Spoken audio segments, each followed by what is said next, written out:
Hello, welcome to Behind the Curtain IMO. I'm Betsy Jordan. We've been talking about Russia and Ukraine and this desire of Putin's to reassemble the Soviet Union and probably go beyond that. It's not a surprise to anyone that Russia invaded Ukraine. If it had been, if it was a surprise to anyone, it might have been the Ukrainian citizens themselves, because they were getting along. It wasn't like they were arguing.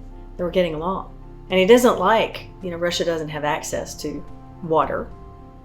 It's just that they want access to the whole coastline, right? We've talked about, this whole idea of Russia needing to go beyond that.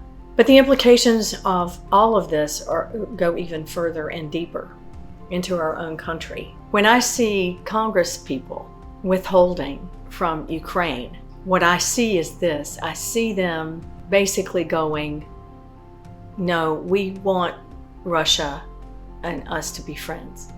We want to be friends with the Russians. There is a very extreme right-winged government, if you want to look at it that way. Putin toes the line in a different way. But just like in Israel and in Russia, we have people that wish the United States harm. Netanyahu is not a fan of the United States either, because we want a Palestinian state. And now that he's gotten rid of Hamas, he's going after Hezbollah. And the thing is they are backed by Russia with their military weapons. So this disagreement that we're having with Russia is complicated and layered. Some of the protests in the United States, Nancy Pelosi came out and said, listen, the protests are basically backed by Russia.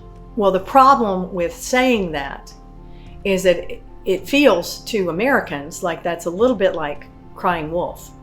But the thing is, Nancy has access to more information than you or I will have in our little fingers, in her little finger, more information than you and I will ever have. But what she's alluding to, and so on the face of that did not work. Okay, it didn't work to communicate what she's trying to say to the American people, which is a lot of these protests are financed by organizations that are supported by Russia. This is the way that this is happening. Propaganda, videos that are not accurate or that have been photoshopped in some way, AI used to mislead, to divert attention. Some of you are familiar with what happened during the Holocaust with Hitler and his propaganda machine. It's the same kind of thing, only it's on a much bigger scale. So while no one in this country wants the genocide that happened in Gaza, and I call it that, I also call it Israeli apartheid, because they squeezed them out, and that's what led to some of this. But it's like, okay, that was then, this is now. So what? Now what, right? So we're at now what?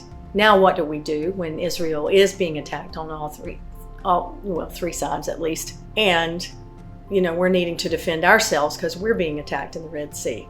And also, they're major foreign agents that have, or foreign powers that are participating in that Israel, Gaza, Palestine. So what I'm trying to say to you here is our decisions regarding foreign policy as a nation also mean that we need to protect ourselves against foreign actors at home. And so while there is a real need to bring awareness to what is happening in Gaza and to fight for Palestinians, there is also a real need to protect ourselves from propaganda, so that we do our research.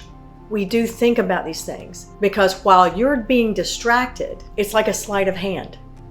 Russia's paying for arms into to Hezbollah, into the north of Israel and in Lebanon, and then they're paying for propaganda machines, supporting organizations here in the United States, and possibly news outlets are being funded by Russian associated organizations. Now, Nancy knows this. But the truth remains that the protesters are protesting because they are committed to the cause, but it's funded by our enemies. We need to be very careful about the decisions we make, about the things that we say, about what we're seeing, about how we're interpreting it. And the only way that I know of to really understand it is to make sure that you go to your trusted sources and fact check everything, even if it's for your side of everything. So anyway, there is clear and present danger in being friends with Putin. And yes, he does prefer for Donald Trump to be president because Donald Trump is easily manipulated by manipulating his ego. And he's not a threat to Putin because Putin can do anything he wants, right? So if Donald Trump is not a threat to Putin, then Putin can manipulate and be in more control of Congress and our government without having to lift a finger. This is Behind the Curtain IMO. Thank you for being here.